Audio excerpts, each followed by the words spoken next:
I'm Joe, and you're watching Western Treks.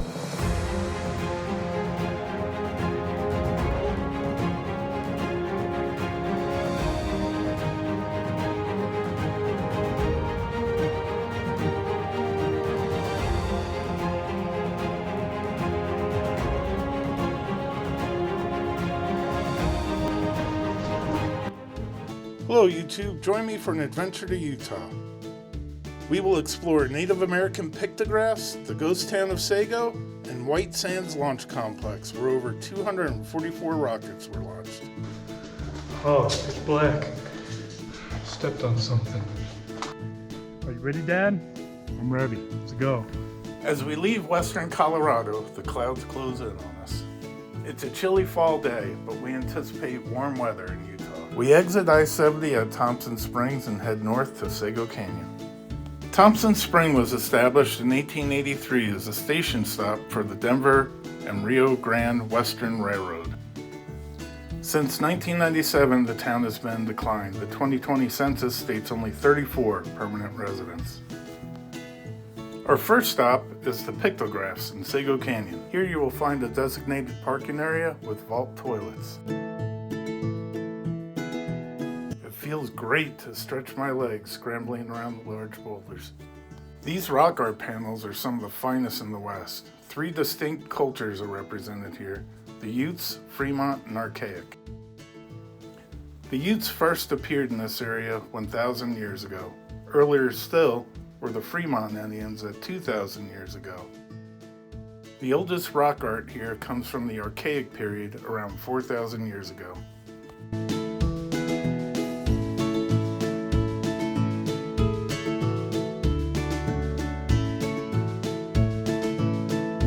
I can't say it enough, this is one of the better rock art spots I've been to.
You can feel a presence as you stare into their empty eyes. Their alien-like appearance tells a story long forgotten.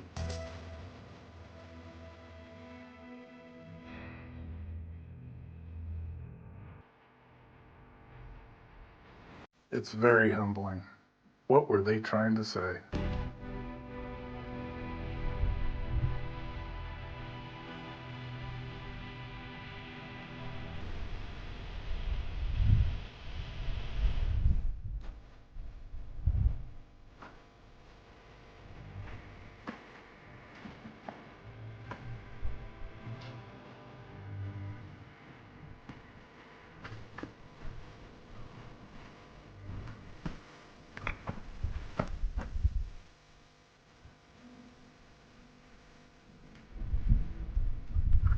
Exploring on, I come to an area marked no trespassing. Behind the fence, I am greeted by multiple life-size figures. They demand your attention. They hold my gaze. I stare at them as they stare at me. I am a stranger in their land.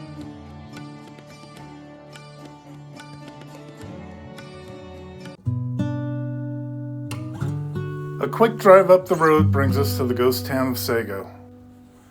But on the way, we spot an old graveyard. We stop to pay our respect.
With respect paid, we carry on to Sego.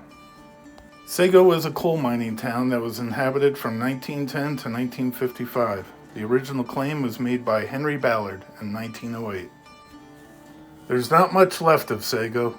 Some dugout cabins, the company store, remnants of old train trestles, and an old bunkhouse.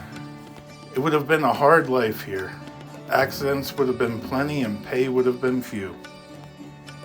In fact, the miners would have been paid in scrip, which could only be used at the company store. "I owe my soul to the company store" was a phrase used by miners and popularized in the song 16 Tons. Many miners would become trapped at their jobs because they couldn't afford to leave.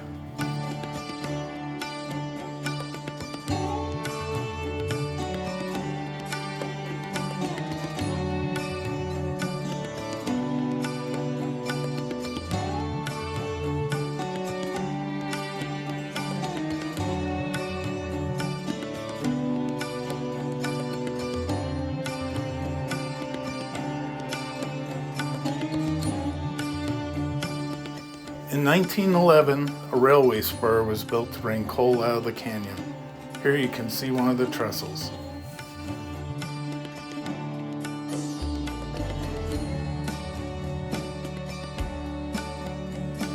The company store is the largest structure left. Made from local stone, it has fared better than most of the other structures.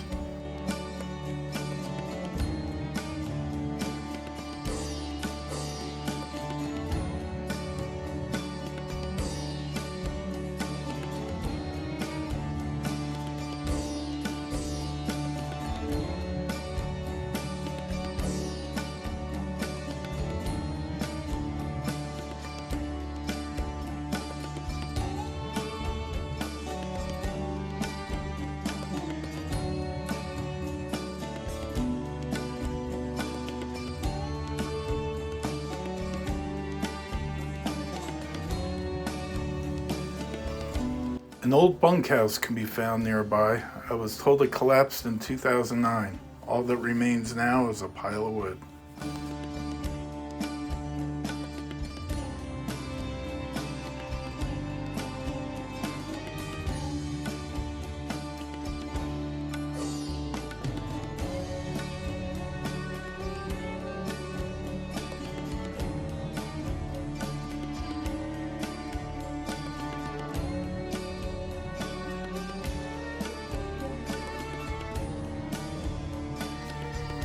If you like ghost towns and rock art, Sego is a great place to visit.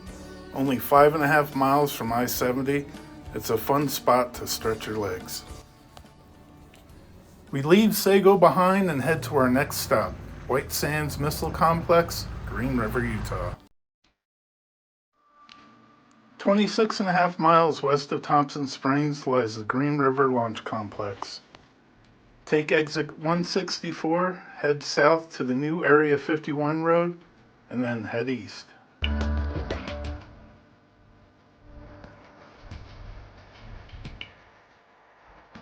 The Green River Launch Complex was a sub-installation of Whitesands Missile Range in New Mexico.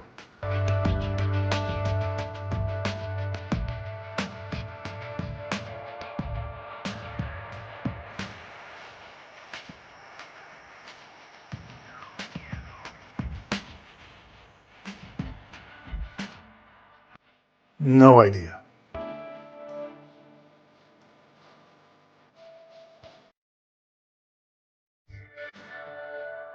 Pershing and Athena missiles were launched from here, landing in New Mexico.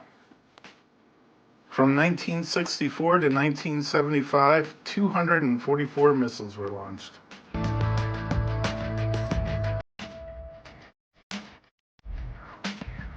This was a large base split into several sections. We will only visit the launch area today.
That is spooky.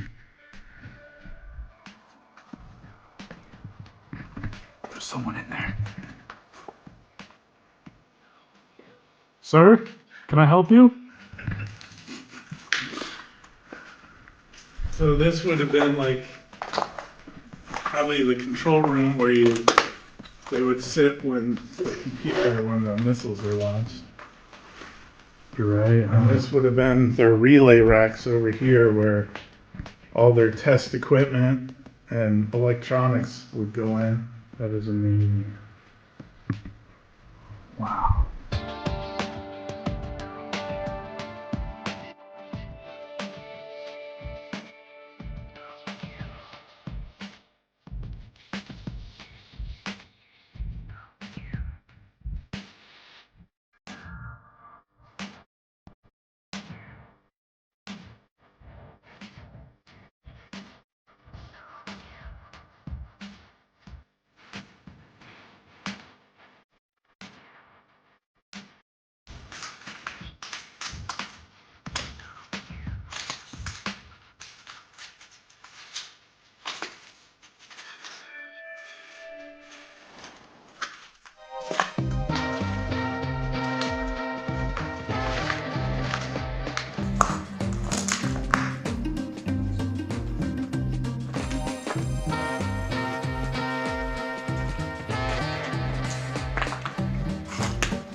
As with most government operations, they had multiple failures.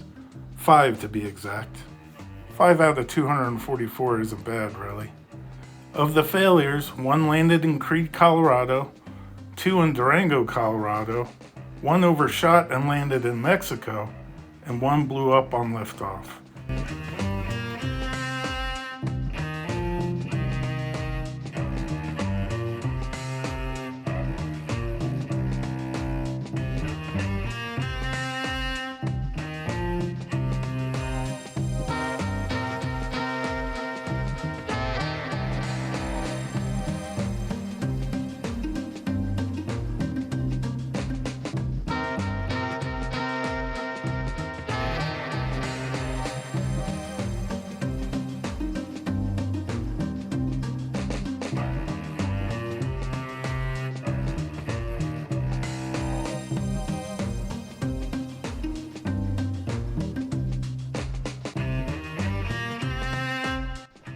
Are you ready, Dad? I'm ready. Let's go. Entering the creepy tunnel. Oh yeah, that's dark. Not too bad though.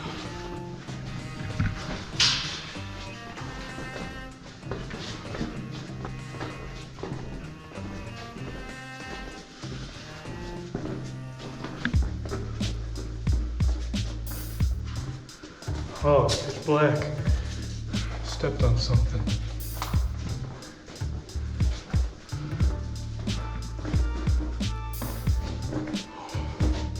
We're nearing the end.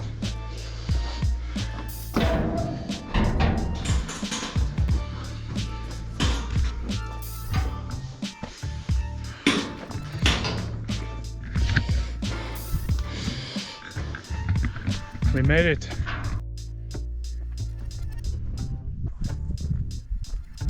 Ooh. Wow.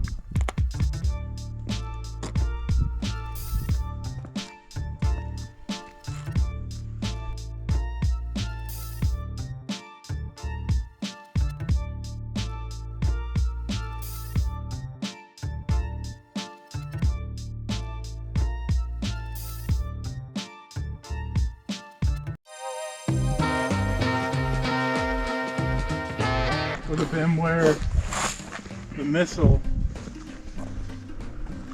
missile actually would have hung out over here, but the scaffolding for it that would lift it up would sit right on there. Wow. So when the missile launched, this whole area would be enveloped in flames. That is crazy. And whatever equipment's behind those doors up there are behind those blast shields. That's why the blast shields are there.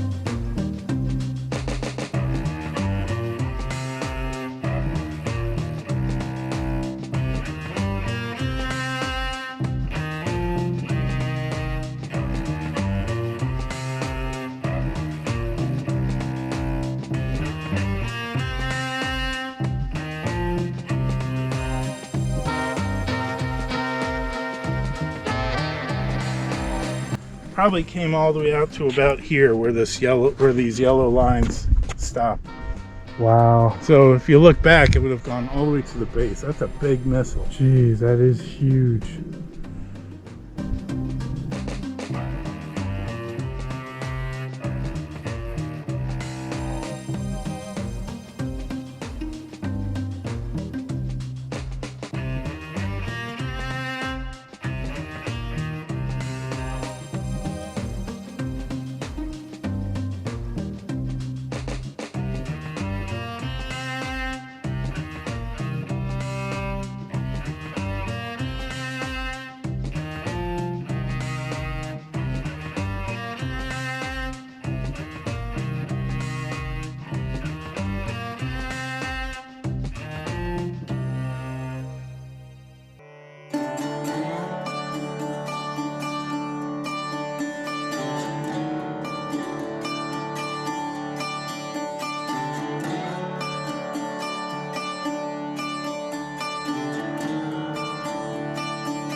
So this would have been the structure that sits on that base. It would have all been connected, and it would have raised up in the air, and the missile would have came with it as it did it. And you can see the rails on it, so those rails would all been aligned. Yeah. And that's what the missile would have attached to. Wow. And that would have shot up in the air. And, That's so cool. yeah.